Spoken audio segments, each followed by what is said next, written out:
Hello, and welcome to the Lost Archives for episode 25. Oh my god, we're a quarter of a century. 25. Got some big numbers. Quarter of a century, guys. Nice work. Quarter of a century. That's how they record podcast episodes. My name's Owen. I'm the Dungeon Master for our campaign, The Tyranny of Dragons. However, this campaign is all about the players, who will introduce themselves and their characters right now, starting with Claire. Hey guys, my name is Claire. I'm playing Mira, Dragonborn Sorcerer, half red, half silver dragon. Yeah, she's a little keen bean, ready for some political intrigue tonight. Actually, her jam. Ooh, very nice. Hey guys, I'm Andrew. I'm playing Azure Lightheart, our resident protector Aasimar Monk. Just, our standard good guy, loves a bit of ass kicking, but very excited for this political intrigue. Never really undertaken espionage at that level, so we'll see how it goes. You're too pure for politics. I was going to say, the last time you undertook political espionage, you immediately said Mira's real name. So... so it can't go wrong, is what you're saying. Yeah, exactly. That's You've all learned. I'm hearing, is it You've can't learned. go wrong. 100%. Alright, awesome. Well, I'm Jared, guys. I'm playing the character of Jin, who's our resident changeling, man of many faces. I was away last week. I had work, so I couldn't come in and unfortunately play with these guys. But I'm sure they've gotten up to a lot of shenanigans. So actually, no, you guys did a one shot, so we actually not much really went down in the course of things, but I'm really ready to kick it off tonight, and see how it goes. I'll pass it over to Michael. I'm Michael, playing Talari Fleetwood, the Tabaxi Monk, who has just followed the path and found himself here and is trying to make sense of the situation. So apparently he's a spy now, which I think intrigues him a little. So yeah. Oh, that's good to hear. Yeah, you guys have sort of become masters, well, not masters of all trades, jack of all trades, I'd say.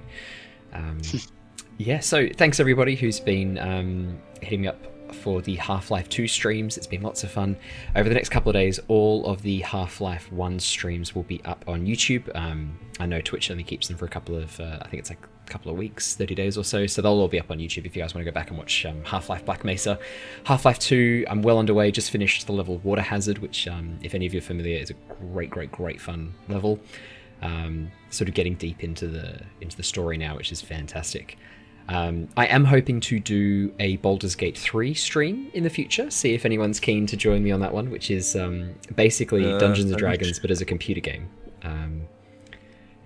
I'm see if I can recruit some people. I know that Harley's pretty keen to jump in on that one. Jared, I know you're keen, but I think your technology's holding you back. Right? I don't think it's going to be good enough.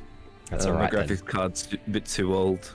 We'll have to upgrade your graphics card. So donate now to upgrade Jared's graphics card. No, you guys have to do that. Absolutely. But yeah, that's all from me. It's just been a nice sort of quiet little stream the past couple of days. I'll be doing a lot more over the next few evenings. So yeah, you'll see me active for things like that. So thanks everybody who's been listening to the podcast and to the YouTube series, and for those of you who've been jumping on for the live streams. That's all the news from me. Nice sort of easy, quiet one from me. Anyone else got any fun, exciting news to share? Well, not fun and exciting. I'm just a little update. I've been sick this week with the flu, so I might come across a little nasally in the session. So just a little bit of a tidbit for anyone listening. So that's just a little bit of news. Hopefully next week, now that we're starting to get back in the swing of things, I think I might start getting my webcam up and running again and all that. Fantastic, yeah. I've been feeling a bit lonely here. I look like the only one in focus. But yeah, so I think I'll get that going next week. Awesome. The only other thing I've got is a quick little promo. Anyone who has been enjoying our podcast, you guys should definitely go and check out Of Dice and DMs. I'll put the link in the description. It's a really cool Dungeons & Dragons podcast. There's a couple of different associated podcasts with them. One of them, they look at players and have a chat with players and do interviews, which is, I don't know if you guys might remember, but that was the one that I did an interview for a couple of months back. They've got an actual sort of long play podcast called Of Dice and DMs, so I do recommend checking that out as well if you get a chance. But cool, let's jump back into the adventure. So, our journey has been following the escapades of the Tempest Adventuring Guild from the League of Adventurers, based in the merchant city of Oxenfurt. Mira, Azure, Alerian and Talari have successfully infiltrated the ranks of the cult by killing and impersonating one of their leaders. After travelling through an ancient portal device hidden below Castle Niratar, the group arrived on a snow-covered mountainside. Seeking refuge from the weather at a nearby hunting lodge, the party met with Talus, a leader amongst the cult, who was salty about being passed over for a recent promotion. Talus offered the party information to be used to kill her political rival in the cult in return for a white dragon mask currently being held by this rival, Varum, in the belief that Jin was actually Born Grey, the leader of the cult that he is currently impersonating. The party accepted and learnt that the cult were operating out of Skyreach Castle, an ancient flying castle once belonging to cloud giants, now parked just outside of Parnast, a village nestled in the mountains. The party decided to first take a rest, heading back to Castle Niratar and using Born Grey's study as a rest stop. After Jin, disguised as Born Grey, and Wiltix were called away to assist the castle occupants with a deadly insurrection led by some bullywugs, Mira, Azure and Talari travel back to the hunting lodge to prepare for the journey to Parnast and on to Skyreach. On arrival though, Talus informed the group that unfortunately their guide had gone missing during heavy snowfall the night before, and tasked these three adventurers with locating him. After investigating some strange frost patterns on a hunting snare, the trio were able to deduce that the guide had wandered out across a frozen lake. After trekking to the centre, the group found his frozen corpse beneath the ice. However, in their attempts to retrieve it, the party awoke 3 ice spirits which quickly attacked. After a harrowing fight, the group were victorious, and began the trek back across the ice to the hunting lodge. And we will start with the 3 of you, Mira, Talari and Azure, as you guys make your way back across the frozen wastes. Basically this giant ice expanse, this now frozen lake, which is easily 2 or 3 kilometers wide.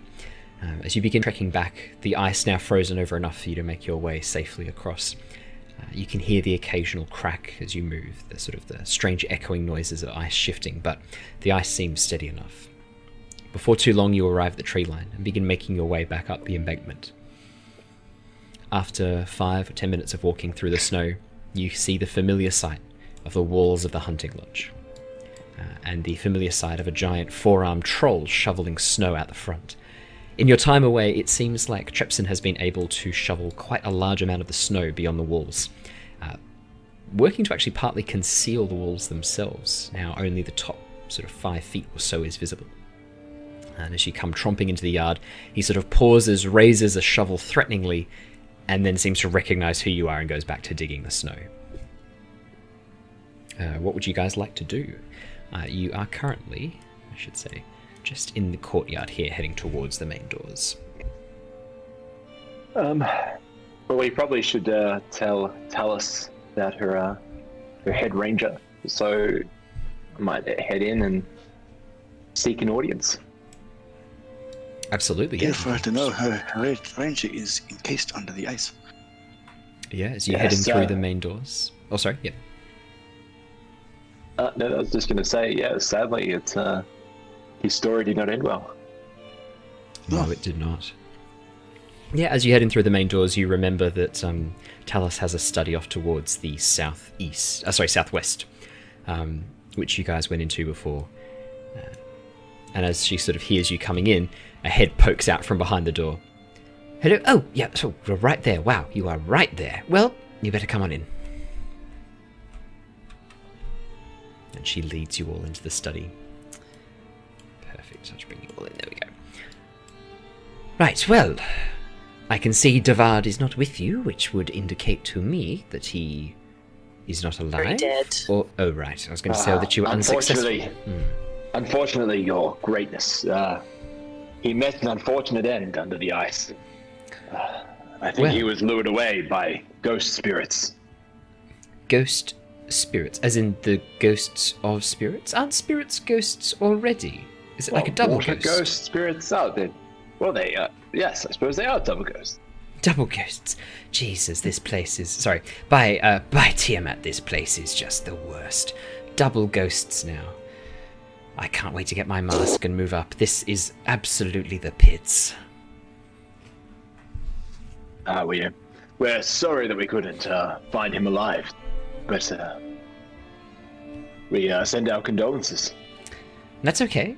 That's fine. Look, I guess we'll have to find another way for you to make your way to the city, to the village of Parnast and to Skyreach Castle. Now, while you are away, one of your companions has deigned to join us. And we are going to jump over to Jin. So, Jin, while all this was going on, I'll just bring you across to the map where you would be, which is Castle Niratar. So, Jin, while all these guys were doing all of their crazy ice spirit stuff, you were called away. There we go, just bring you guys over.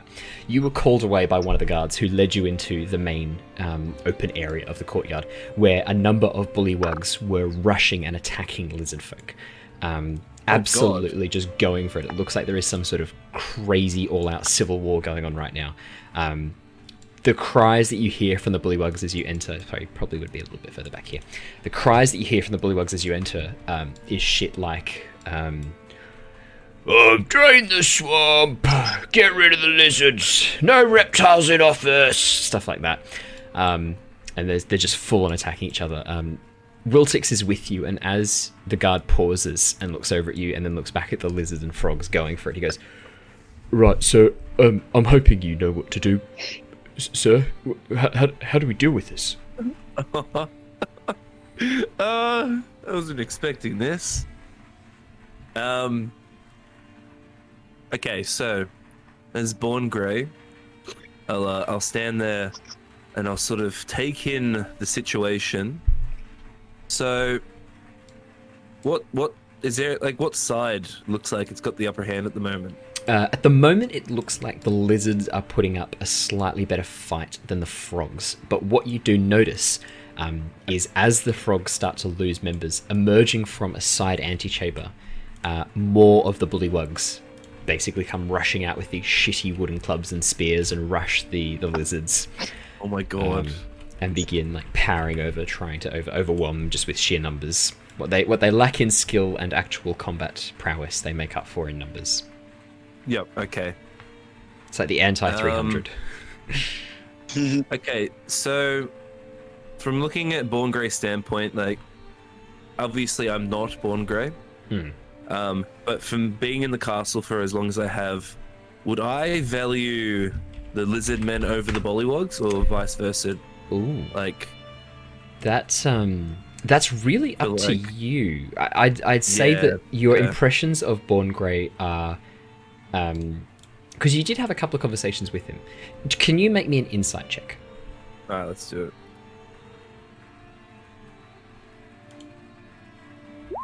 16.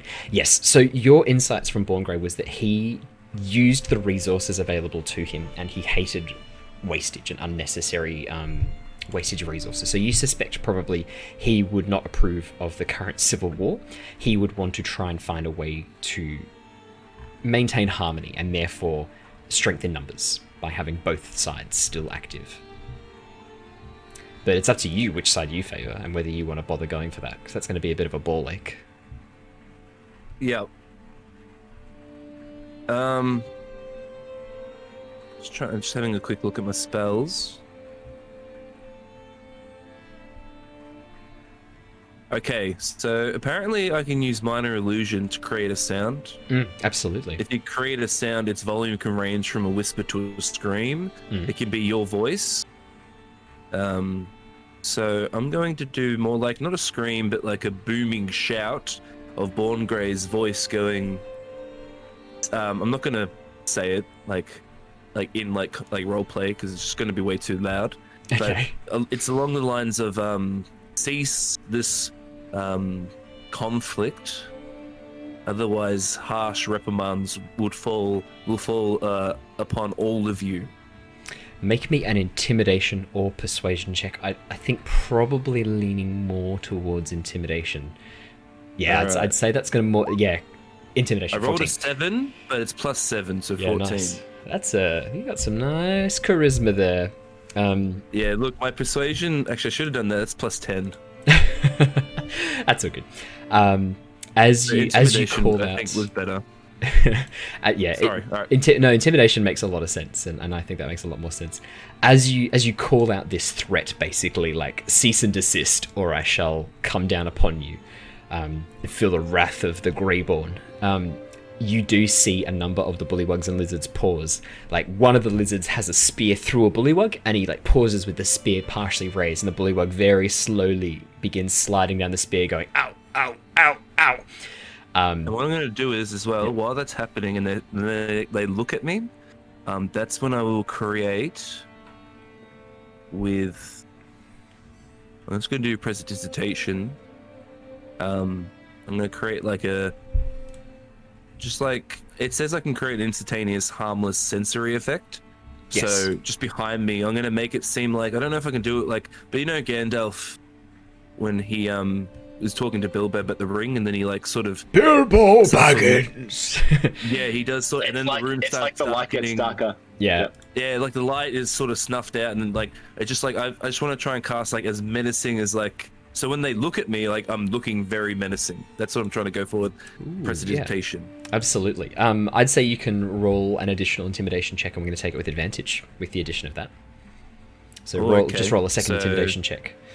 Okay. And if it's higher, we'll at 26. Whoa! Wow. There is, that was worth doing. There is a freeze. No one moves. Wiltix next to you under his breath goes, damn. The lizard that's holding the bullywug up on his spear, basically like impaled, drops the spear. Ow! As the bullywug falls on the ground. And then very sheepishly, almost like children being told off, they immediately turn away and start heading back towards their dormitories. As if you've just sent them to their room. Yeah. Amazing.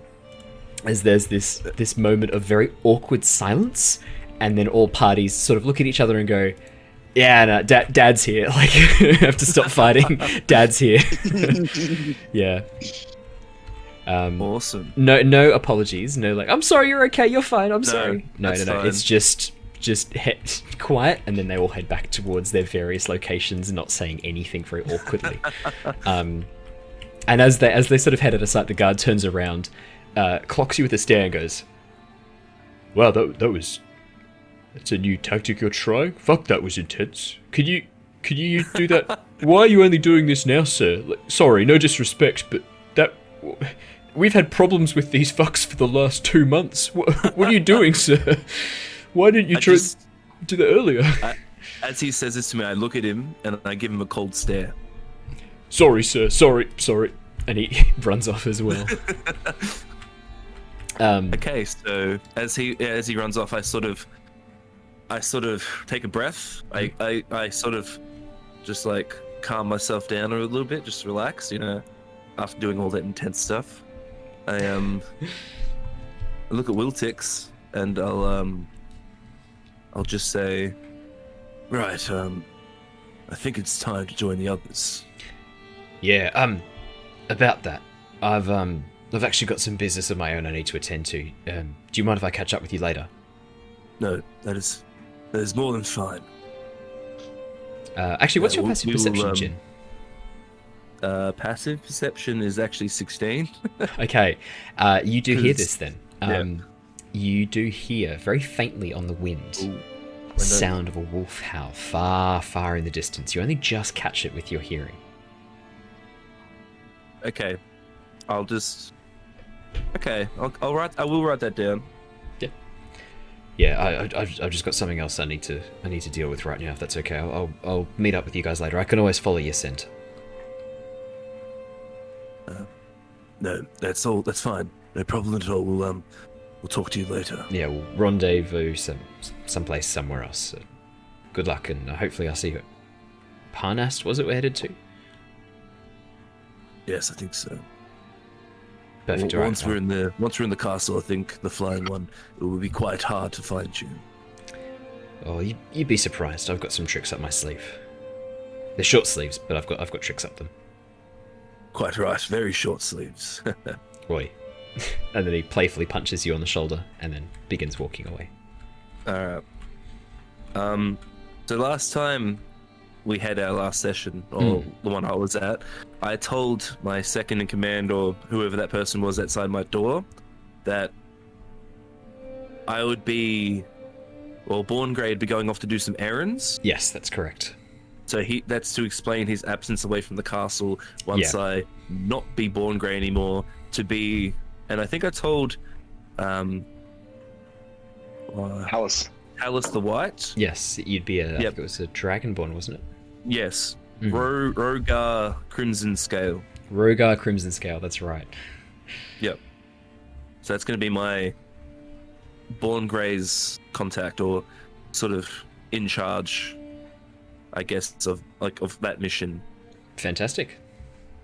So I guess I'll go back into my office. Actually, no, I wouldn't. Yeah, no, I'll go back into my office. Do I have that guard still standing out here? No, they rushed off when the insurrection began. Okay. Well, I'm gonna go in my office. Is there anything like in the office for Born Grey, like a insignia or something, or like any like? There's his anything seal. His seal that Yes. he uses to seal letters in wax, hot wax. His seal would be there. I'll take his seal. Yeah. So it's a just- stylized letter B through a letter G. Yep. Just sort of one above the other in a bit of a diagonal. Okay. Well then, I'm gonna change now into Rogar Crimson Scale. Mhm. I'm gonna use my disguise kit to make my appearance look a little different. I do wear a breastplate. So I'll just wear that underneath my clothes. I'll have Rogar. Like, how tall was Born Grey? Born Grey was sort of 6'1". Well, Rogar's going to be exactly the same. Yeah, fantastic. That makes sense. Keep similar- it simple. Similar body type, so that I can fit. Because I can flip. Because I think Jin himself is around that height as well. Yeah, I believe that is correct. Yeah. But I'm gonna make. Yeah, I'm just gonna make Rogar's arms look a little bigger because the change things can do that. Just make him look a little bit more solid, because I'm trying to give away a sort of paladin sort of vibe. Yeah, absolutely. But he's going to be wearing with the disguise kit though, I'm going to be wearing nice flowing royalty sort, not royalty, but fine robes. Yes. Okay. Yep. Excellent. You take a few moments, maybe 5-10 minutes, to perfect your disguise, and then feel you are ready and prepared to head out. Cool.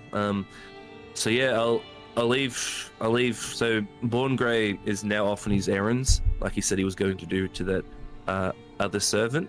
I'm going to go down through as Rogar now. I'm going to go through the Bollywogs, go downstairs, go through the portal. I have the insignia there, so if anyone pulls me up, I'll use that to sort of say that I'm on official business for Born Grey. As you head into the catacombs below, the bullywugs are gone. The catacombs are deserted. It looks like that the insurrection called away a number of troops, and it's empty. You do not interact with another living soul as you pass through. Cool. And Well, then I'll before pass too through the long, portal. yeah, and before too long, you arrive at the hunting lodge. As you approach and get to the front door, you see a large troll with 4 arms shoveling snow. As you sort of come up towards the gate, he looks towards you and goes, "No trespassers, get the fuck out of here." And as he sort of goes to threaten you with a shovel, Talus leans out the window in the study and goes, "No, Trepsim, fuck's sake. This is the Dragonborn, the one... Oh my god. Stand down." No, hang on. You said there was a man dragon coming. That's a dragon man. Oh, for God's sake. Please enter. Ignore the idiots in the snow. You just walk past. As I walk past, so he has 4 hands, 4 He's arms. got 4 arms, yeah. I'm just as I walk past, I just give him a smirk and go, "Oh, I don't even know what my Rogar's. It's just going to be deep. It's going to be similar to Born Grey's probably." Yeah, it's fine. Right. Do you need an extra hand there, friend? With a bit of a smirk, because he's got 4 arms. Oh, if you wanted to shovel snow to make my life easier, yeah, there's another shovel in the shed round the back. Perfect. I'll be right on that. I'll get that for you very shortly. as I walk in. Oh, no, I've already got 2 shovels. Oh, you're gone, okay. As you enter in, you can see this entryway here, this sort of like, what would I call it? Maybe some sort of like an antechamber. Antechamber. Has coat racks, warm coats hung on them, large snow boots. But not much else in this room. And yeah, as you step through, you see those familiar statues. Excuse me, these very like demonic looking statues. And as you sort of stand there looking, emerging from a study towards the southwest, is Talus the White. She goes, "Well, it's very nice to make your acquaintance. I'm so sorry. I know Born Grey did mention your name, but I have promptly forgotten it. What was your name again, sorry?" So as she walks in and asks for my name, I do a deep bow. Mhm. And then I stand back up, and I sort of like stand up straight and proud. Hello there, lovely to meet you. I am Rogar Crimson Scale. Rogar, that's right. That's correct. Wonderful. Well, Born Grey said that you were particularly competent and that he trusted you, so I hope that you can live up to that. Kind words indeed. Well, please, your friends unfortunately have had to rush out. There was an incident during the night. The guide, Davad, that I was going to send with you, appears to have perished or gone missing, or I'm not too sure yet. That's why I've sent your companions out. They shouldn't be but a moment. They left maybe 30 minutes ago, so it shouldn't be too long. You're welcome to wait upstairs, or if you need to use the facilities. It's up to you, but I'm going to be heading into the study. I'll call you when they're here. How about that? Perfect. That sounds lovely. Well, feel free to explore the grounds at your leisure.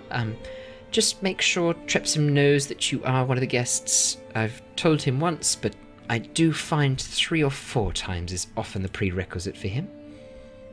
No, that's fine. I've met some trolls on my journeys. And I definitely know that they not the sharpest tools in the shed. No, they're barely a tool at all, really, if we're being honest. They're more like the wood that makes the shed. I'll be honest, not even his shoveling, not so crash hot. Oh, no, I know. When he's holding the shovel, the smartest thing in that location is the shovel. I am aware of that. By him keeping the shovel close, he actually raises the average IQ of the local area that he's standing. Well, he's a very interesting fellow. I'd love to talk to him a bit more. Maybe you say that now, but you haven't had a full conversation with him. I'd like to get his ideas on sort of the politics of Baldur's Gate and other such locations. You're joking, of course. Well, let me. I'm just going to leave you to it. I've got lots of work to get done. I will be around if you require, but for the moment, I do wish to be undisturbed. All right. So as she's walking off or says goodbye, I'll do another deep bow and I'll walk up the stairs, I guess, and just sort of potter around. I'll sort of, as I'm looking around though, just so I know while those guys do their little meeting, I'll So they're not back yet. We're doing a bit of time jump, so they'll be back in a moment. Yeah. So just while all that's happening though, and I'm upstairs, I'll just sort of be looking around, walking around, pottering around, but I'm going to make it look like I'm just sort of wasting time. But realistically, because Jin is, for the most part, a sort of a spy character, he will be taking things in. Yeah, absolutely. As you reach upstairs, you can see the landing that you saw before, corridors with lots of rooms on all sides. Awesome. All right. After 20 minutes or so, you hear the sound of voices coming from downstairs, and the sound of footsteps walking towards a study or a room below. And then you hear muffled voices coming through the floorboards, and then a voice calling out, "Yes, Rogar, your friends are here, if you'd like to join us." Perfect. I'll come right down. I'll come down, and I'll enter into the room. Fantastic. Yes, well, I'm sure you're all relieved to be reunited. Now, unfortunately, they've just returned with the awful news that Davad has perished. What did you say killed him? Ice ghosts? No, double ghosts. What? Double ghosts? Yes. it's a ghost of a spirit, which is obviously a ghost of a person. So it's a ghost of a ghost of a person. Oh, I'm very confused. Are you sure about all this? I mean, sure, they were some sort of icy spirit. They were a ghosty. They were very freaking cold. Yes, you do Yes, they look like are. you've had a bit of frost on you. Some of your clothing and your fur, Tabaxis. Some clumps frozen together. Stand yourself by the fire just to the south there, if you don't mind. That is a most wonderful idea. Thank you very much. Yes, I don't want you dripping on the carpet when it eventually defrosts. I'd much rather you drip on the wood near the fire, because that will just evaporate. The heat. As she does say that, I'm gonna. I'll just do something for you there quickly. I'll cast prestidigitation. Yep. You And just then I'll prestidigitate the clean- ice away. Yep, I'll do it for everyone as well. So It's almost like a hairdryer comes out of his hands as he like wiggles his fingers. This like warm air just goes. Oh, woo. And he just blows. And then Talari's fur just goes. Yeah, and he's puffs like in up. the puffball. The distinct odor This of is- wet cat fills the room. Oh no. In your subconscious, you think, "Oh, thank God, Wiltix wasn't here. Be wet dog too." Oh, wet dog, wet cat. Oh, Yeah. Ugh. Wet angel man. oh. Oh, feathers, wet feathers. Yeah. Ooh. Mira We would just just have smell like- steam rising off her. She wouldn't be cold or No, exactly. wet. No, you're fine. Wet Right. angel just smells like dreams. Hopes and dreams. That's what we smell like. But the chocolate bar dream. Wet angel smells like dreams. Hopes What and dreams. sort of Hopes and dreams? dreams. Hopes and dreams. That's what I'm See, but he's a bit wet, right? That's what I'm He thinking. might be. Yeah. He might be. So what type of dream is it? Hey. Hey. A good one. A good one. Yeah. That was Claire's. I just had to help her out because she wasn't being overt enough for this group. Right, Talus says, sort of gathering your attention once more. Right, so I'm not quite sure how we're going to guide you there. I mean, I know last time I did sort of raise the option I could potentially take you, but I'd really rather not, if I'm being honest. Do you think you could, if I could give you a map or something, are you going to be okay to make it? Like, are any of you good at tracking?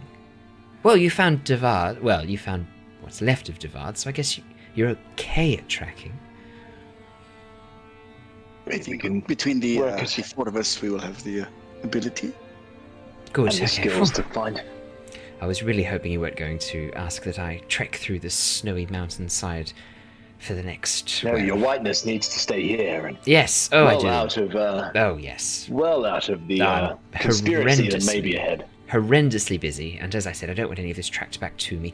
I wouldn't mind being close when you retrieve the mask, just so that I can have it sooner. But well, look, I'll find my way to you, and you'll find the way to get the mask back to me, I'm sure.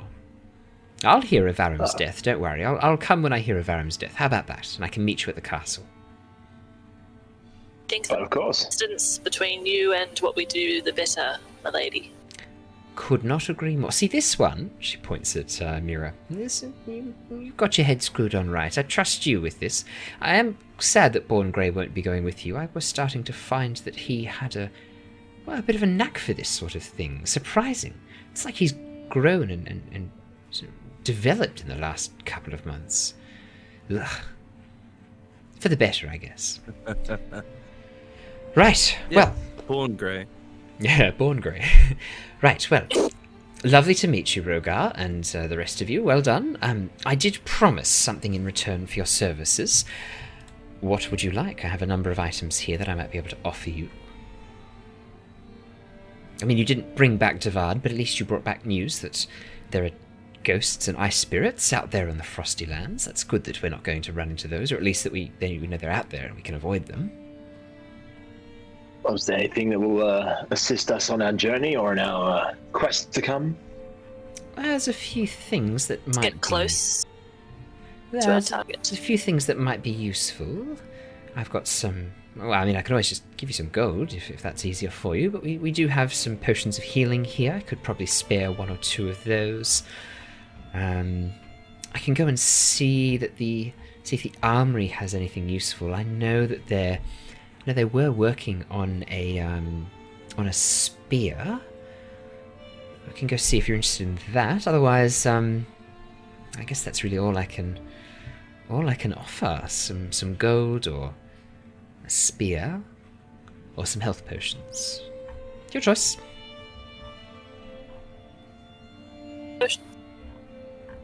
Potions? Fantastic, yes. Well, I can spare, let's say I was 2. just asking everybody. Oh, right, sorry. Claire speaking. Well, I mean, potions make sense, but depends what the spear is. Who can wield it? Me. I mean, Oh, I can't. I can use all martial weapons, but I'm not too fussed about a spear. Good. I feel How would a spear compare to a quarterstaff? Well, spear would do piercing damage. Quarterstaff does bludgeoning damage, but I believe they do the same total damage in terms of like a The thing, Yeah. D6 and a D8 from memory. Yeah. the thing you have to check out is, I don't know, I haven't really ever played a monk, so just I'm not gotta sure see if a you can spear is a actually monk use weapon. it with your, yeah. Oh, it just has to be a martial weapon, doesn't it? No, Uh, it has no, to be I a think- monk weapon. simple weapon. Simple weapon. Let's Simple have a look. weapon. I don't think you get much Spears. simpler Yes, than a spear is a monk yeah, weapon. Spears Yeah. count as monk weapons Yeah. Well, there you go. because it is versatile and simple and thrown. Yeah, it would work like a quarterstaff, but give the option to Yeah. throw it as well. Yeah, that's true. No, I mean, I think we should go with potions. Probably a better team-orientated decision. Yeah, it looks like the only difference is the spear you can throw. Okay. Literally, that's it. Nah, the quarterstaff. I mean, classic quarterstaff. I feel like we risked our lives for this. So, I mean, a simple spear is not much to part with, as well as the potions, of course. Oh, you raise a very valid point. Oh, But thank you for I this. mean, it's up to her whiteness of what she deems an appropriate gift. It's very true. Wait, were you guys role playing then? I was trying. Yes. Yeah. absolutely. She looks over a lot of you, like And Clearly succeeding. failing. Clearly She- no. Succeeding. No. succeeding. No. She looks over a lot of you and just shrugs. It's like, I've offered. That's what I've got. Your choice. All Don't right, really, okay. don't really I'm care just which you like, take. Tal's just completely ignored them. No, she doesn't. She's told you what the options are. She does not care. Like you sort of saying, which one do you recommend? She's like, I don't care. Which one do you want? If you want to stab things, take the spear. Don't take the potions. If you want potions, take the potions. I mean, my lady, we have risked our lives for you. Would it not be possible to part with the spear and the potions? You did. All you've done is go and tell me he's dead, right? I probably would have figured that out after a few days. We also removed 3 ice spirits or demons or whatever you want to call them Oh, from you killed them? your local area. Yes, they are dead. Oh, I just assumed you'd run off when they appeared. Oh, that's different. No, my lady, we dispatched them with utmost ferocity. Right. Well, I think in that situation, I can probably offer you maybe a potion and a spear. How about that? Sounds agreeable to me. What do my friends think? I'd be most gracious. Thank you, my lady. No problem at all. Let me summon the armor smith. I'll be but a moment. She walks over towards the door and calls out through the corridor. Bork! And steps back in and goes, he shouldn't be too long. Normally his hearing's pretty good. I hope he's just sort of like upstairs in the armory. After a few moments, you hear a knock at the door, and a very young hill dwarf with a shaved beard pokes his head in. There's almost a moment of like, wait a minute, that's a very bulky halfling, very muscular halfling, before you realise it is actually a hill dwarf. Right, ma'am, you called for me. How can I help you? Could you go and fetch one of the spears that you've been working on? Right, you are. Which one were you after? I've got one that we sort of have like a mild enchantment on. Yes, that'll be fine. Yes, please grab that one. Not one of the more useful ones. One of the ones that we were testing enchantments on. Oh, right, yep. I'll go to the bin then. Yes, thank you. Yeah, we just call it the bin. It's obviously a chest of very exquisite weapons that we keep for situations such as these. It's not just a bin. She looks over at the lot of you. After a few minutes. I have taken meals from a bin before. I'm more than happy to take a weapon. Ugh. Oh, that's disgusting. Right, well... You do what you must.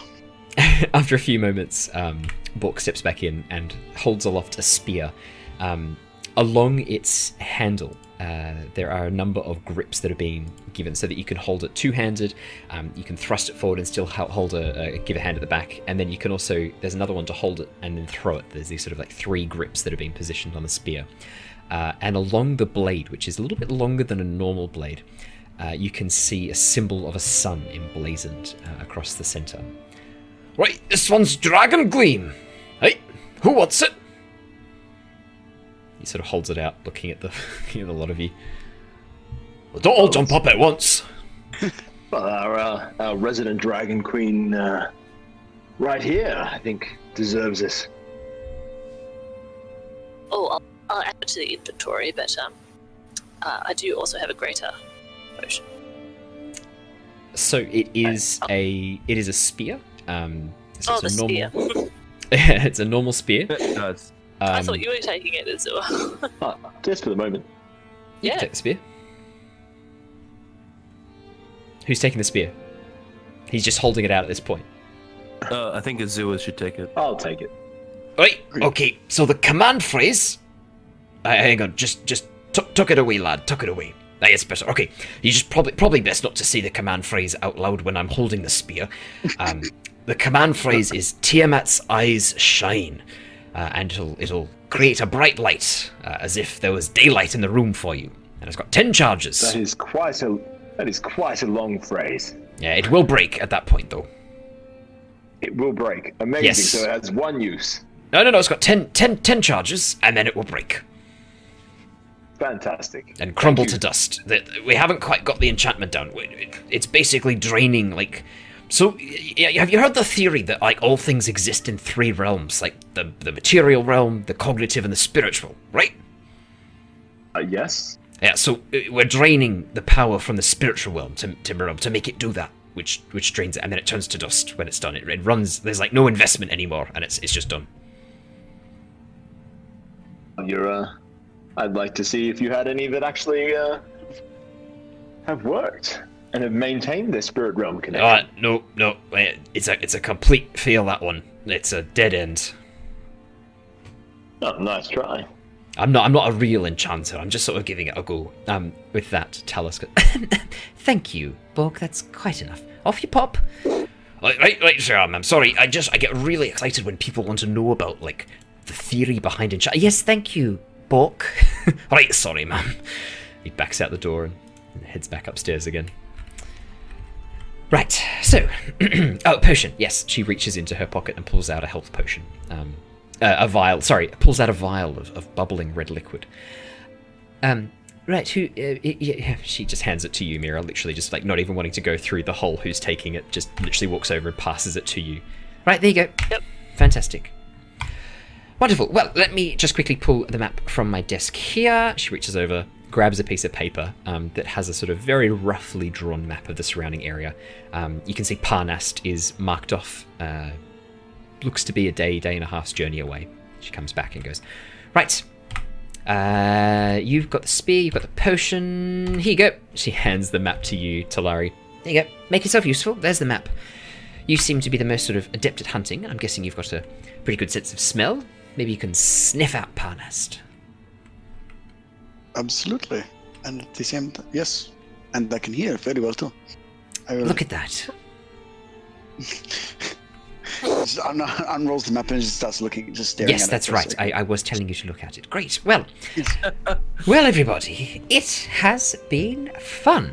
I do hope we get these catch-ups again in the future, but for the moment, I think it's probably best that you make your way to Parnast and to Skyreach Castle. Let me know when you've killed Varum. I'll be very keen to know about his demise. And remember what you say to him as you kill him? I'm asking you a question. Do you remember what you're supposed to tell him as you kill him? That's the White Queen sends her regards. That's exactly right. Well done. Talis the White sends her regards. Yes. You can also say fuck you as well at the end of that if you wish. Okay. Wonderful. Great. And tell Born Great not to be a stranger. I wouldn't mind seeing him again soon. Sure, he'll be Quite around. right. Again. Sure. I'll let him know personally. Wonderful. Madam. And I'm hoping he does take me up on my offer about the Black Dragon Mask as well.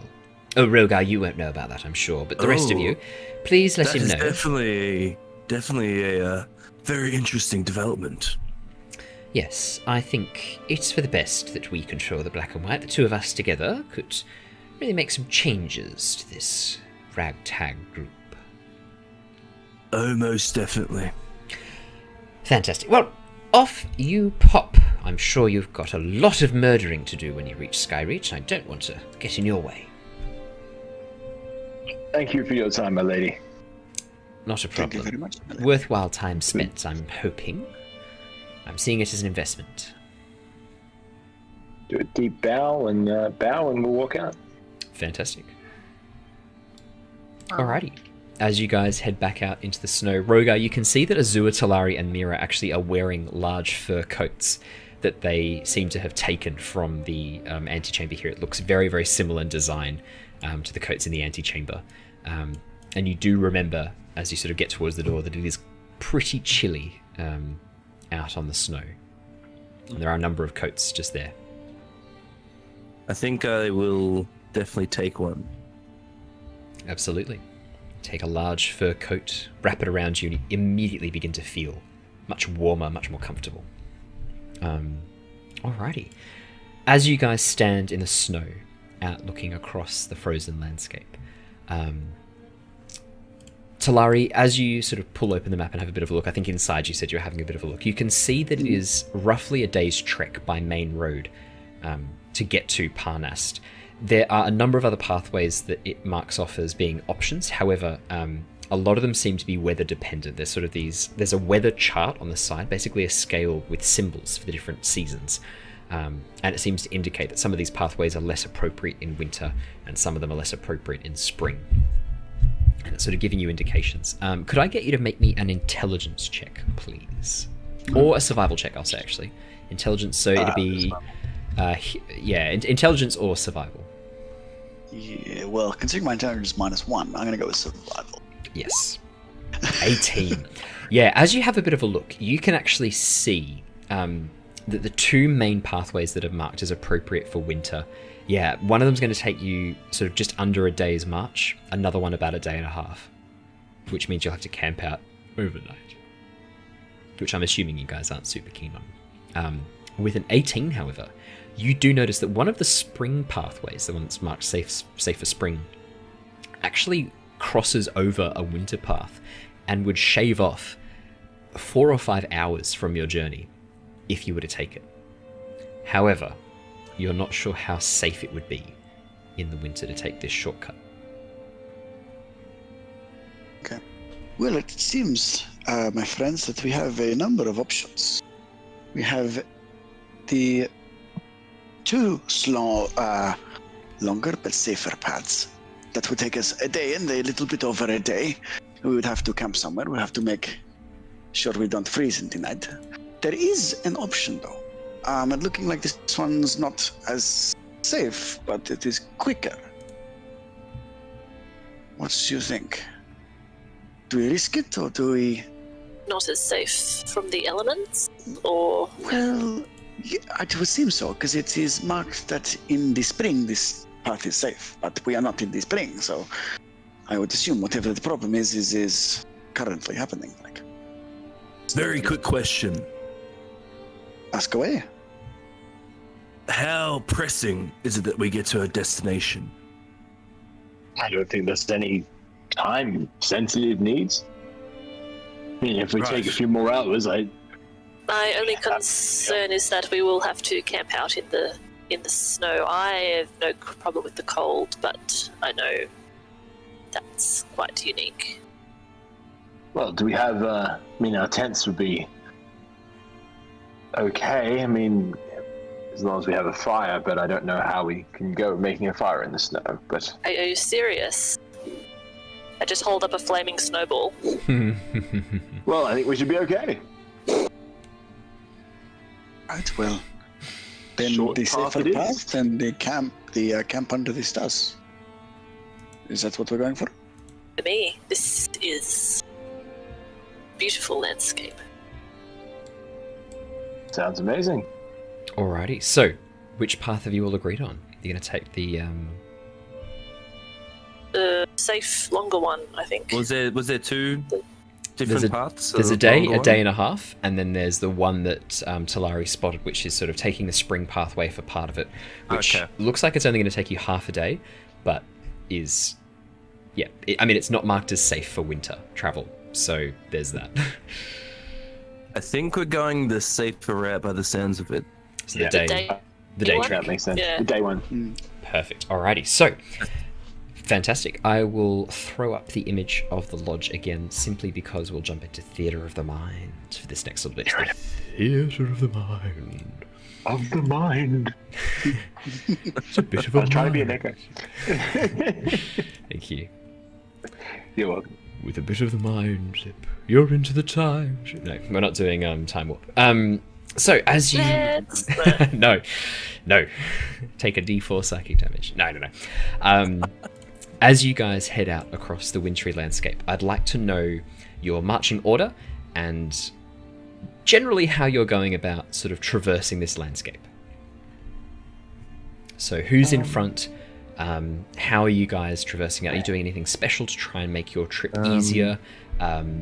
What are each of you doing on this journey as you begin walking across the sort of the narrow mountain passes? Is it snowy? Like, is it? It is, yeah. The So snow quite deep? It is. So there's been heavy snowfall last night, and that's what sort of triggered your whole little mini adventure last session. Yeah. So the snow is fairly deep, and you do occasionally sort of find yourselves losing the path very, very quickly because the snow is so deep. It's very hard to keep track of where the path is. The path is narrow gravel. The rest of the area seems to be this sort of solid rock. With mosses and grasses growing underneath the snow. They seem to sort of be quite resistant to the weather here. I'm imagining that I will be up the front. Mhm. I'm going to roll acrobatics because I'm imagining the way I walk on snow is like Legolas. when, Yeah. just walks right on top of it. Doesn't How did matter I know how that was dense coming? it is. Absolutely. That's Roll me second- some Second Lord of the Rings reference Oh, no. tonight. 8. Whole 8. In your Oh, mind, God. in your mind, you shouldn't be heavy enough to sink into the snow. Like your thoughts are so pure and light, they should carry you aloft. Unfortunately, it does not seem to be how it works out in reality. As you step, your feet begin sort of sinking into the snow quite quickly, and any attempts to sort of speed up or move dexterously only result in you sinking further into the snow. Oh god. It doesn't go This is terrible. any higher than your thighs, but that is pretty hard going. If any of you have had to trek through snow that high, it is rough. It's quickly may I exhausting. assist Azure, potentially? Absolutely. Allow me, Azure. How are you assisting him? Shape water! So Mira is going to move to the front, and Mira, describe for me what you do. She unfreezes the water and basically moves it out of the way 5 feet in any direction. So it's just kind of parting the snow. I like to think that she kind of heats it up. She's like one of Yes. those, heated snowmobiles. Yes. yeah, With the front Yeah. plow. I do. Yeah. Would you like to make me... Because is your plan to do this the whole way? Well, when it gets really bad. Yeah. Alrighty. I will get you to make me a Constitution saving throw, just to sort of see how you go focusing this much raw magic.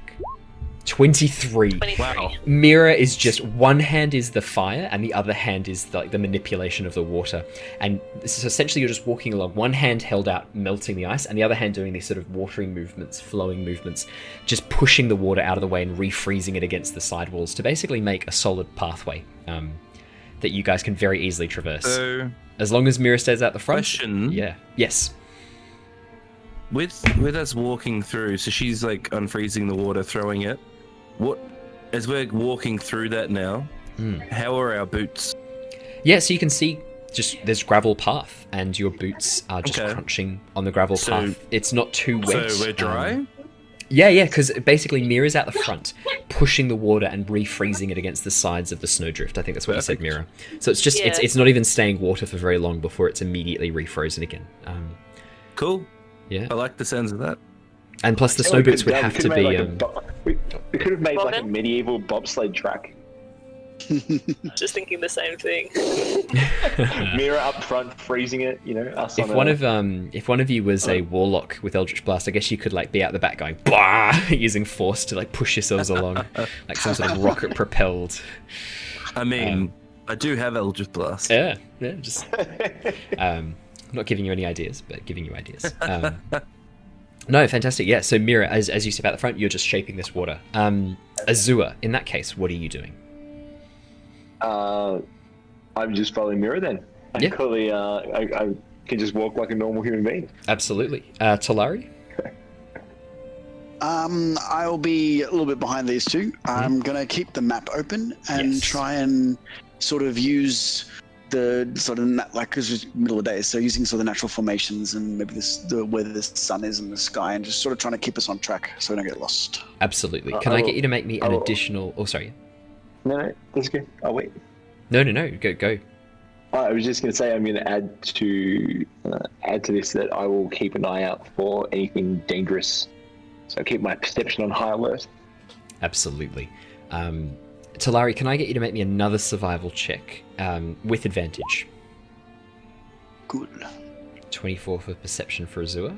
Nice. 21 and 9.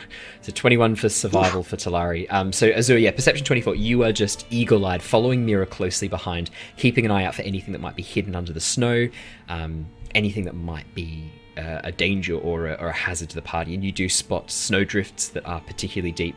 You spot areas where the path actually falls off the side of a ravine that is very hard to see in the snow until Mira sort of starts to uncover it, and you go, oh no, Mira, back this way. You direct her back towards the pathway.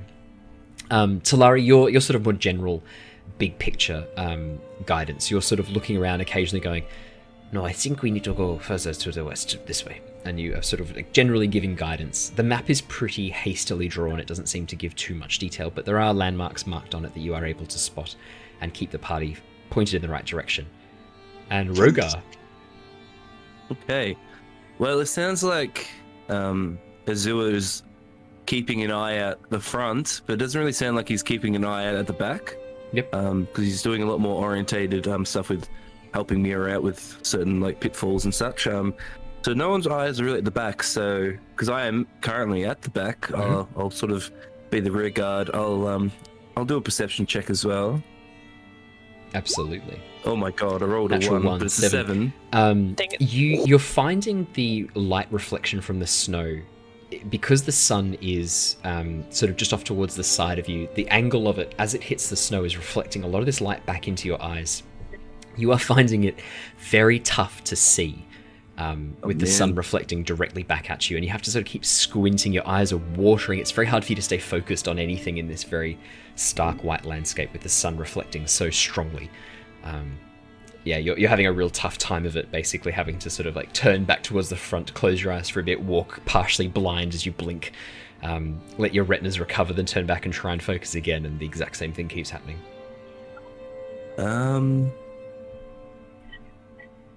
Yeah. I can't really do much about that. Alrighty, I would like... Oh, wait. Oh, yeah? Question.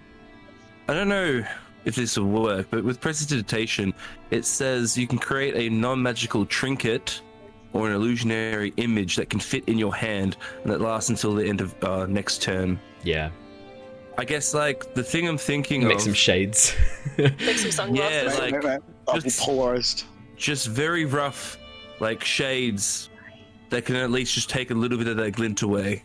And I'll continuously do that with prestidigitation. Alrighty, I'll get you to make me a Constitution saving throw just to continually be casting this magic again and again and again and again. Alright. 15. You are able to maintain these shades. Basically, you just keep one hand up on your temple, and then every time they begin to fade, you just focus again and rejig them. You may re-roll your perception check. Okay. That's 22. a lot better. Yeah. with the addition of your shades and being able to focus a lot more intently on the landscape around you, after a while you stop even focusing on the prestidigitation. It just becomes second nature to keep this spell casting again and again and again. As you look out behind you, you don't spot any signs of danger, shall we say. Okay, cool. Alrighty. Could I please have, I think we'll have the two Percepti boys do it. Azure, could you please roll me a d10, and Jin, could you please roll me a d10? 8 for Rogar, or Jin. We'll keep it Rogar for now. Yeah, just Rogar. because then I change Rogar on everything right now, so no one might get any ideas to call me Jin. Hopefully, Good idea. Rogar for now. I'm trying to better myself. That was It was me last time, so I get you. Azure. Could I have you roll me a d10, Azure, really quickly as well? A D10, yeah. Hang on. Hang on. A 5. Okay. As you guys walk, for the better part of 2-3 hours up and down the sides of these mountains, you gradually find yourselves heading slowly towards the southern end of the mountain pass, which begins taking you downhill towards the lowlands. The snow begins to sort of thin out a little bit and then disappear altogether as you approach the edge of the snow line, basically, which is quickly replaced with tundra, pine trees, and these very stubborn-looking ferns that are very, very brittle looking, but very, very hard to the touch. They seem to be frost ferns, very, very frost-resistant, and they are just everywhere here, very, very plentiful. Azure, looking out the front, keeping an eye out for Mira. As soon as the snow drift clears up again, she doesn't have to focus on casting shape water continuously. You can spend a bit more time looking at the surrounding landscape.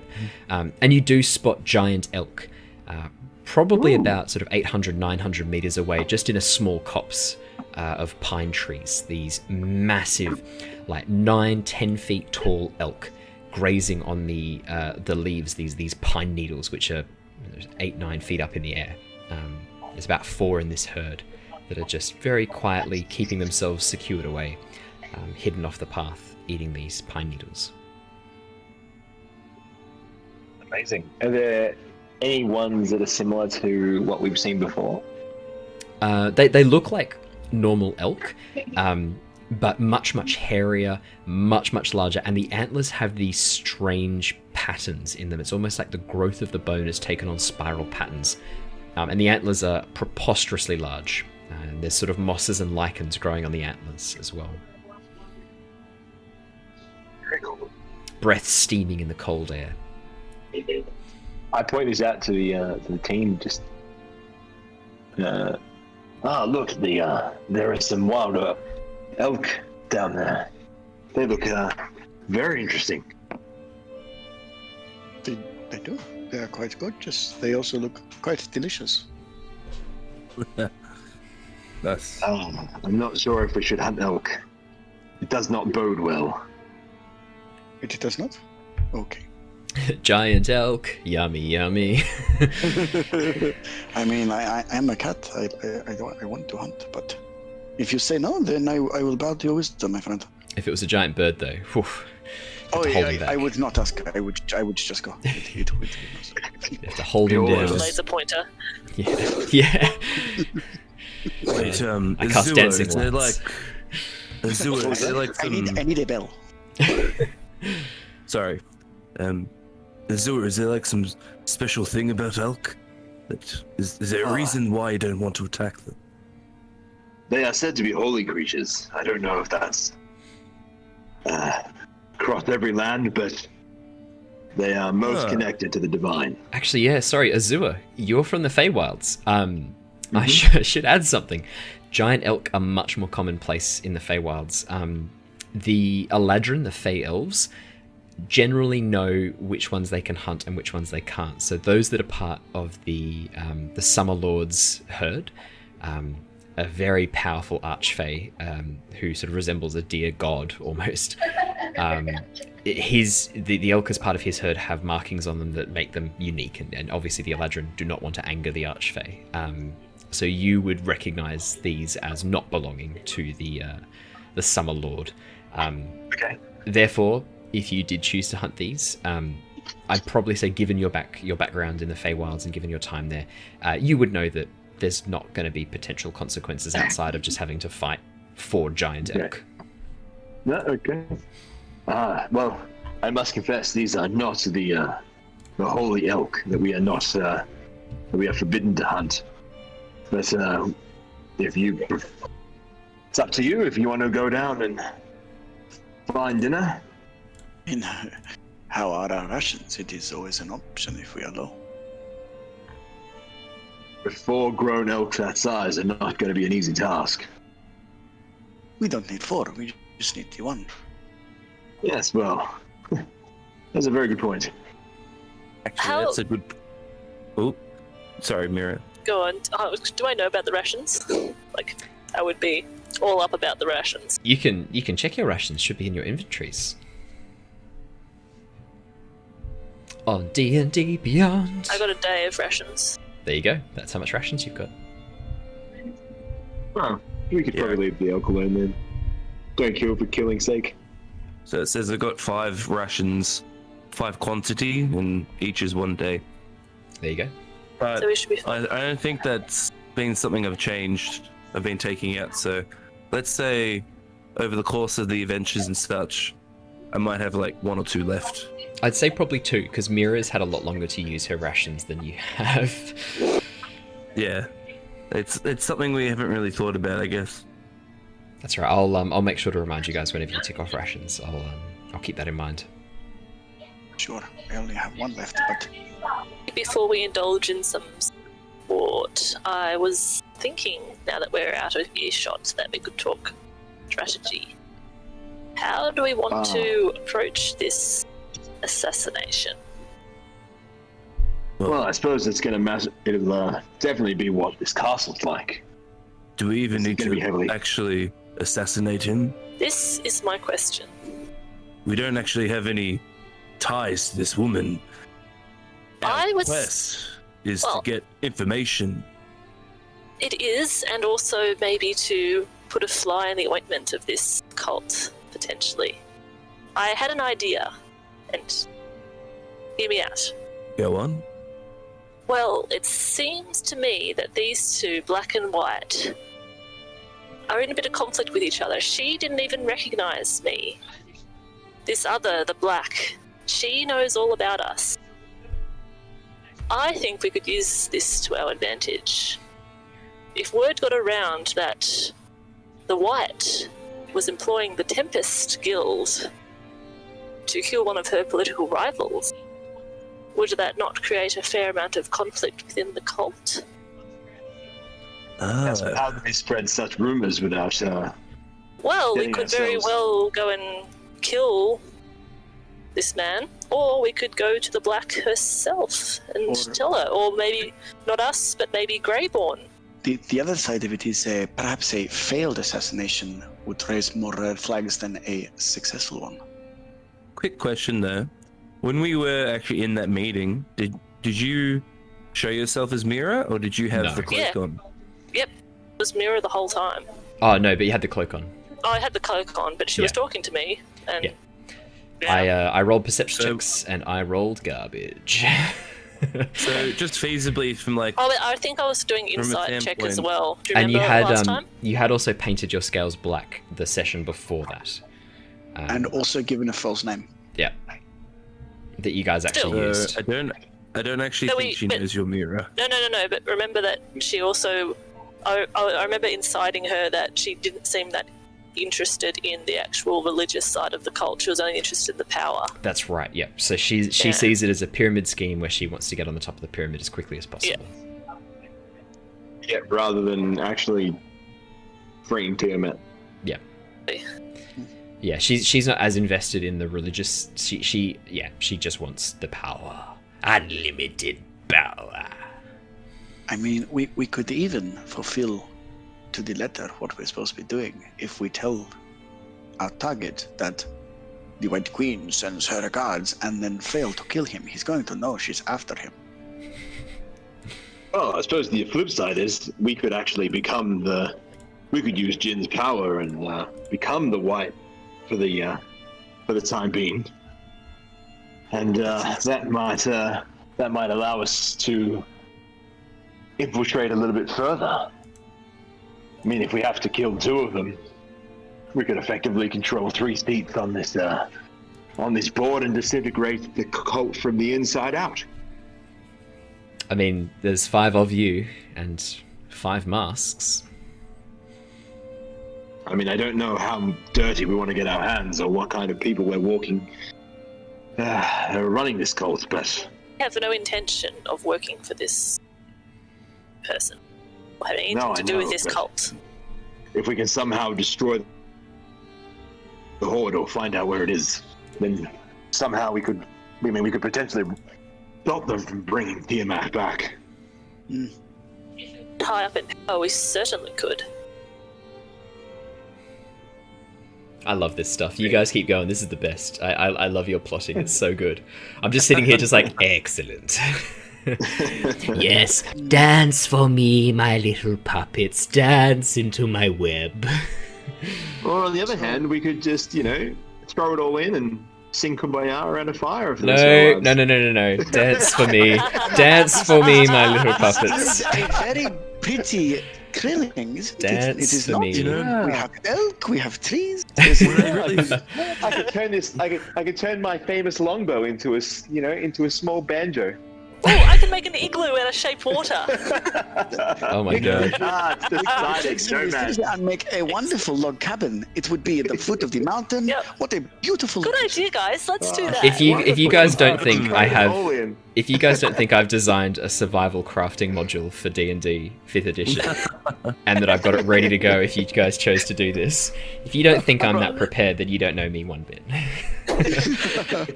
Rocks fall, we're all died. Mate, I've got a system, like, if you guys wanted to start owning businesses and start like franchises, I'm so ready. Like, you there's nothing you guys could. Well, that's not true. No, not challenge accepted. No. There are things you can do that I'm not ready for.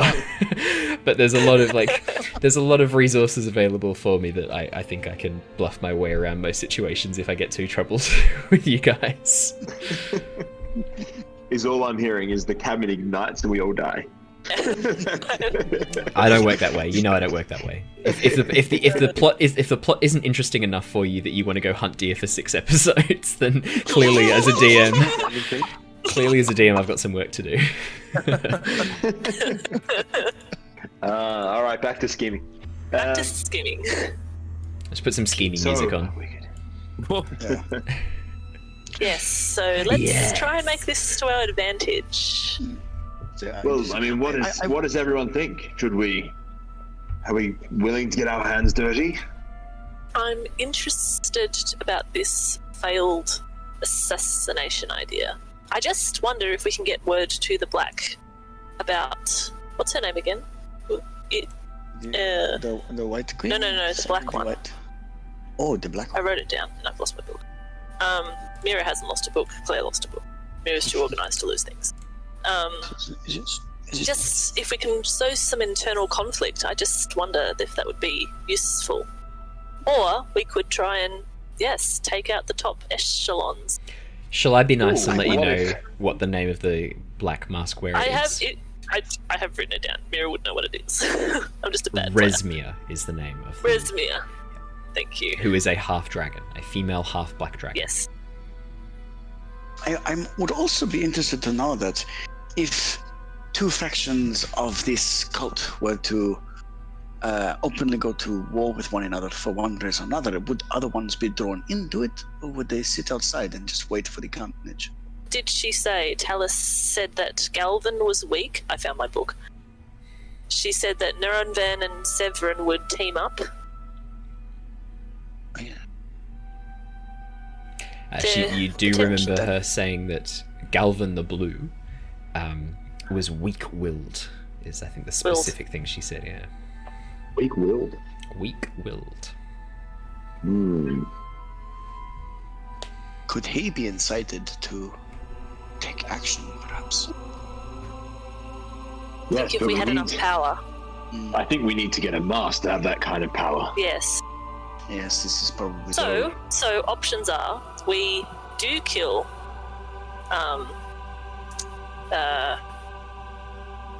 Severin, and take his identity, thus having a powerful ally which we can leverage maybe with Galvin. Or we can try and fail to assassinate him, spread some discord. Or we can go straight to Resimir, tell her everything. I'm loath to do that because I feel that she'll just press me into her services. A religious nut job. There is a definite path here. I just can't see it yet. I'm wondering, there might be an alternative that if we do remove the wife from power, take the mask, could we throw, is it what was her name? Terrace? Varum. Alice.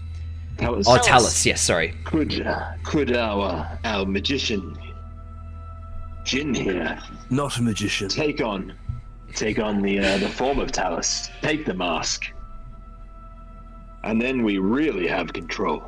Azure, do you really take me for a conjurer of cheap tricks? Oh my god. No, not at all. I said that in poor taste. I apologize. Do you take me off some conjurer of cheap tricks? Look, Azure, I think there are many paths unraveling themselves. This could go a lot of different ways.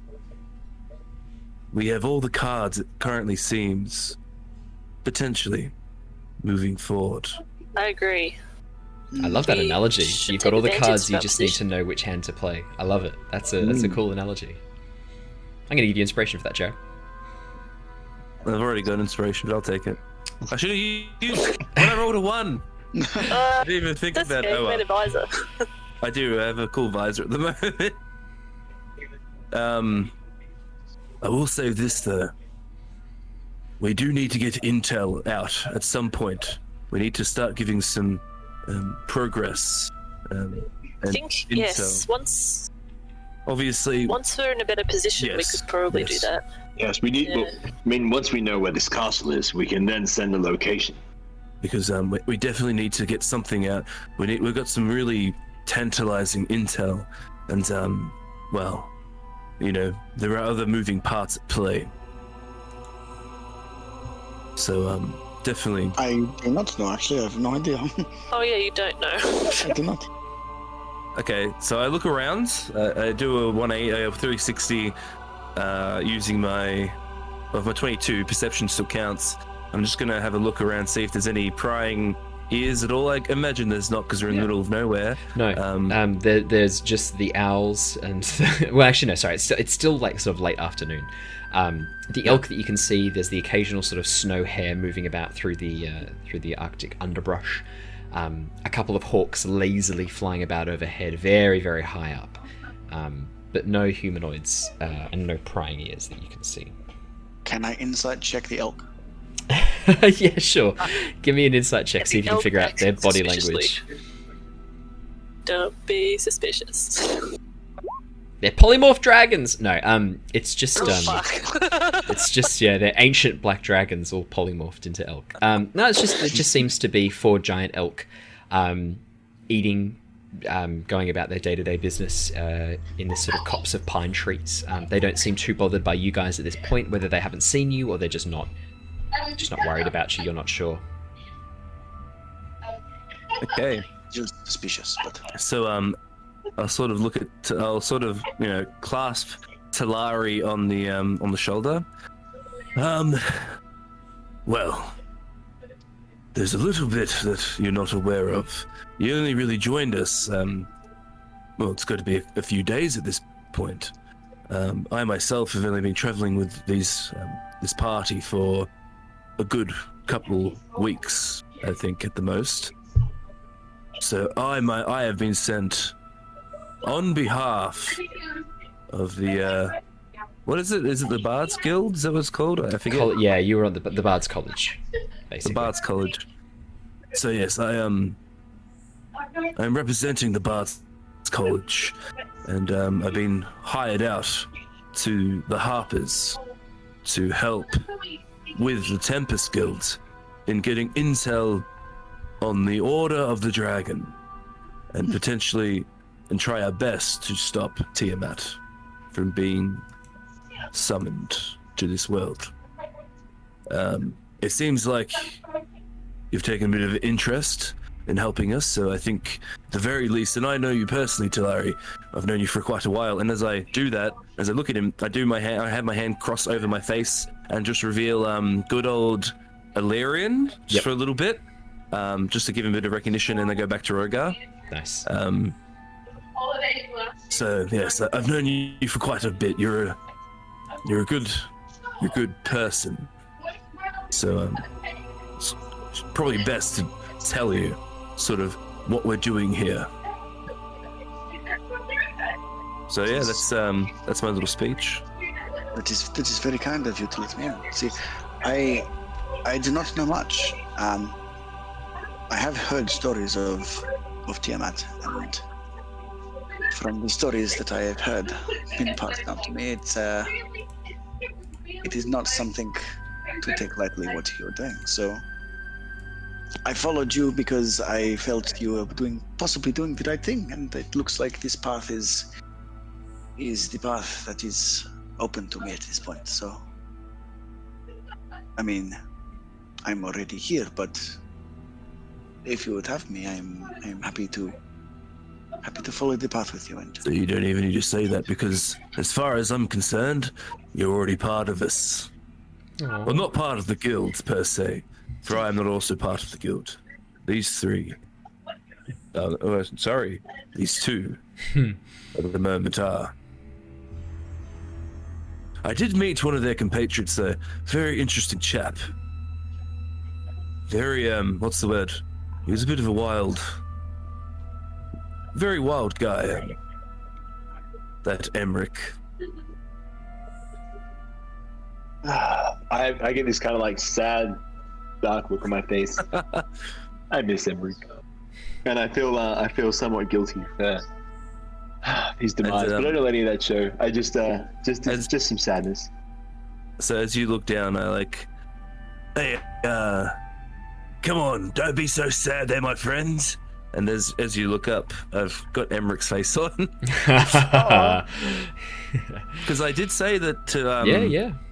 I did say, because I met him, so I actually am able to turn into him, and I talked to him, so I studied him because he's an interesting person, and that's one of Jin's little personality traits. As he goes along, he'll sketch people like their visage into a textbook, and then he'll this is out of game, so he's just he found Emmerich interesting, so he's recorded his face, what he looked like, and his voice. I'm somewhat. Yeah, so that's a little fun thing. I'm a little bit sad and slightly confused. Now I'm wondering whether I'm just a little bit unsure whether Jin Emmerich the whole was Jin the whole time. No, It was definitely. all a dream. No, look, definitely not. I'm back to Rogar. Definitely not. I don't think I could ever truly emulate that person. I don't think anyone could. So yes, there you go, Talari. That is the full story from my part, anyway. Because an interesting tidbit, I don't actually know about the dragon eggs. You do not. Oh yeah. Oh yes, that's right. We haven't Only- mentioned that out loud. Only Azure, Mira, and Wiltix know about the dragon Yep. eggs. Exactly. So I don't actually know about Main that. So right, Azure. I haven't mentioned. Haven't mentioned it at all. Actually, Oh, I That can't. might I don't be know about really- it. that might be good leverage. The sort of black. Maybe. Oh my god. I'm having thoughts. I don't know if I want to bring the black on our guild. We're actually not even sure how they're going. Just quick question, Owen. Yeah. Not a quick question. Just I'm gonna send you a Discord message quickly. Okay. Just be aware of that, and that's it. Okay. Okay. Thank you. Just behind the scenes. Okay. Claire, I'm assuming we didn't say any of that out loud. Nope, we didn't. Yeah, I figured. Well, I'm going to assume that you guys kept walking as you were talking. You didn't just sort of stop and stand there in the cold while this conversation. Oh, we're still happened. talking. But yes, no. What have we decided? Which of our suites we play? In all honesty, Mira, I think we need to assess the situation once we get there. I mean, we might meet this current white. I forgot his name. Sorry, Owen. Do you mind? Which one? What's the current white masked? Oh, so the current one is Varum, The who what? is a dwarf. Varum. Varum. V-A-R-R-A-M. We might meet this Varum, and he might actually be quite An an upstanding interesting citizen. person. That's an outstanding human dwarf character. And Azure, you are too pure for this world. yes, We need well, to infiltrate this cult. I know, but there may be ways around it. 'Cause all I'm saying is, I think it'd be a situation assessment when we get to the castle. Then we know where it is. We'll get ourselves implemented into the surrounding, and then we can make the call. Fair call, but That's a good point. Well, at the very least, though, are we looking for destabilization, or are we looking to take a position within the cult itself? Well, I mean, what are you in My favour goal of? here. What do you think? my goal here is to bring this thing down. If it needs to crumble from the top, Tiamat cannot return. Regardless of what else we have to do, my sole goal is to stop this from happening. It's true. If we cut off one head, another will just grow back. I mean, Talus is an example of that. I mean, if the only way to bring this thing down and bring it down hard is to take command of it, well, I'll do what I'll have to do. But at the same time, I don't know. I mean, this is just so complicated. Well, let's assess the situation. What if we recognize straight away? I'll continue my disguise, but we have to be careful. What's our names? What's our code names? As long as we put our cloaks on. I feel like my code name would be Rogar. Yep, that's fair. And then I look at Talari and give him a bit of a wink and be like, maybe don't say Jin next time, though. It was a slip of the tongue, my friend. Well, luckily, we were able to get out of that one. Yes, that was quick thinking on your part there, Mira. Well, I was just thinking of all the contingencies, just all of the different possibilities that are useful. But I want a really cool code name, guys. Give me a cool code name. Well, you are currently black, so we could call you Midnight, maybe. Ooh. I don't know. Midnight. That's very spy. Oh, I really like that. And Dragonborns it's don't close to really Mira too. smile.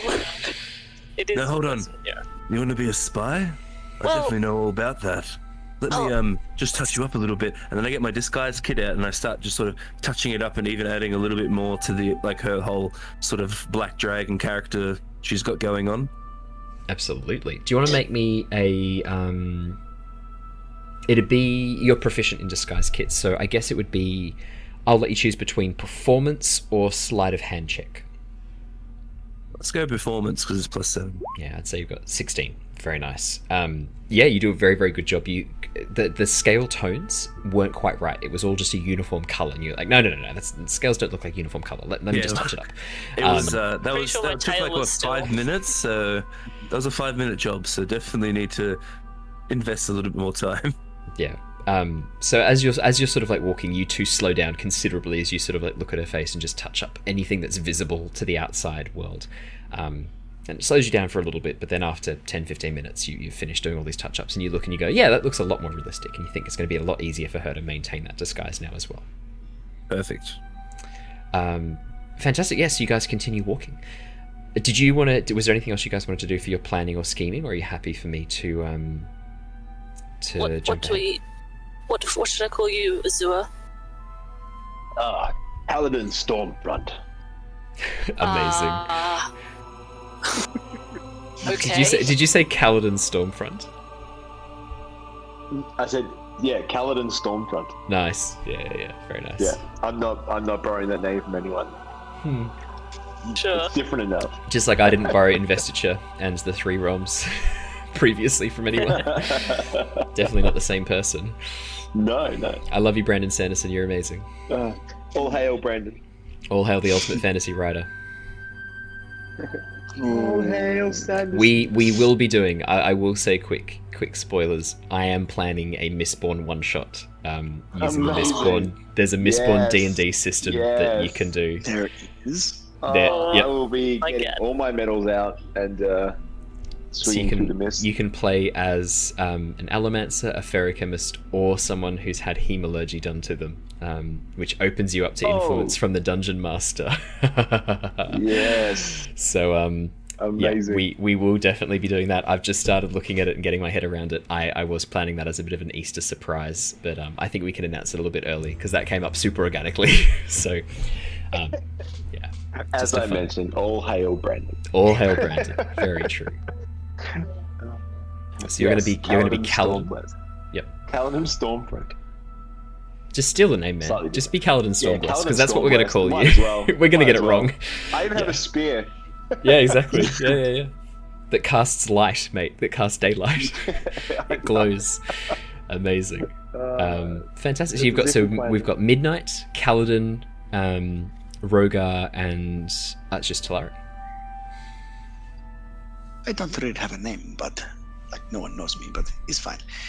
I remember a story, an old story of a fun cat that just got passed down in my family. I believe his name was Garfield. I knew that was coming. I thought you were gonna say Fargield, just as like to swap it up a little bit. But no. I did consider it. It's old enough that we don't have copyright infringement anymore, I'm sure. Yeah, exactly. Oh, the name Garfield's not copyrighted, otherwise we wouldn't have Simon and Garfunkel. Everyone calls him Simon and Garfield. He was a fun cat with a good attitude. She really likes lasagna. He really did. Who are you talking to, Talari? Hmm? Who are you talking Sorry, I Nice. was reminiscing about my childhood. But yes, Garfield is fine. Now that we've got our names, at dawn we plan. Fantastic. Alrighty, so you guys continue on your journey across this now sort of Arctic tundra landscape, less frozen mountainside. You've now moved down towards a slightly more temperate climate. The journey is difficult, but with the efforts you've made previously, you do find yourselves making good time. And as the sun begins to set and the stars start arising in the sky, and the twin moons above begin sort of rising on the horizon, you can see that there are a couple of spots available for you to camp. If you were to stay out in the open along the tundra, you suspect probably the wind and cold is going to be a bit of an issue. If you camp yourselves underneath the trees, obviously you're going to have to contend with things like falling branches and stuff like that, but that's just classic camping underneath trees. Otherwise, the snow line is not too far away. I think, Mira, you mentioned before about making an igloo. Another 5-10 minutes walking and you'd be back in the snow, and you could make an igloo conceivably if that's what you wanted to do. Definitely make an igloo with shape water. Okay, fantastic. You just like, before even consulting the others, you just turn and start marching back towards the snow line. You're like, follow me. Well, this is Mira's natural environment. This is where she's originally from. Absolutely. The other three of you, do you follow? Do you? I'm gonna set up a tent next to her igloo, because the thing I want to do, it won't work as well. In her igloo, it'll probably melt it down. To get a bit of warmth, I'm gonna get like a piece of metal from my. Just trying to think of what I can use. I have 2 daggers, and I don't really ever use them. I'm gonna set them. So in my tent, I'm gonna set them at either end, away from they're not too close to the fabric that's gonna like burn it. But I'm gonna cast, because we haven't done anything really like spell wise. Heat metal. I'm gonna do 2 first level spell slots for heat metal on each dagger. Yep. I'm gonna heat it up to like a really like hot temp, and then once my spell ends, I imagine the heat's still gonna go. It's just gonna stay there, right? Like I don't know how it would work. It'll rise to the top of the tent and then gradually diffuse out Yeah. through the fabric as it exchanges across the fabric with the outside air. What I'll do is I'll only do one for now, and that's just to. So while I'm in my tent, I'm literally like got my own like bloody indoor heater. Yeah, basically, yeah. Your own, and then yeah. once one starts to really get low, I'll just do it with the other one. Like if we're doing a rest right now. Yeah, I assume that's what you guys are doing. Mira, your igloo.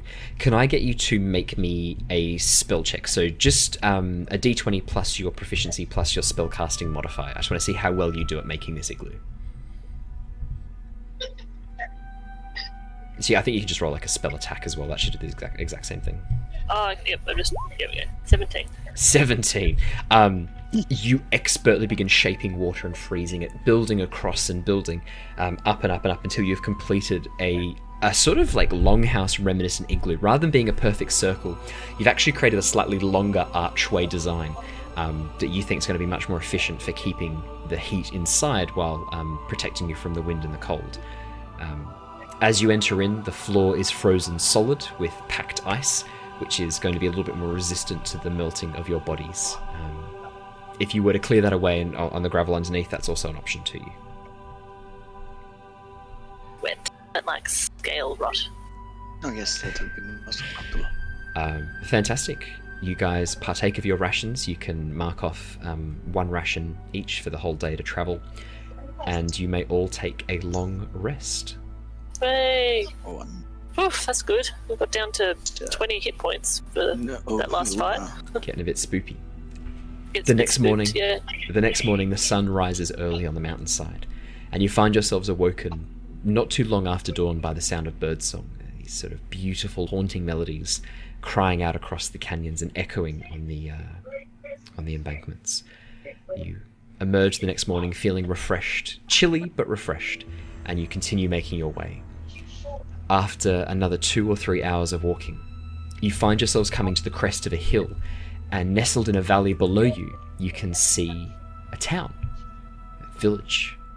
But what grabs your attention most of all as you reach this point is above, hidden amongst the clouds, half covered in dense fog, spires rise up in front of you. Spires of a castle floating through the air. The spires of Skyreach. And I think what I'll do is I'll chuck up this image here for you. Where are we? Oh, I don't have a really nice cute picture of Skyreach. That's a shame. The best I've got is this one, which I will put up just because it's cool. Here we go.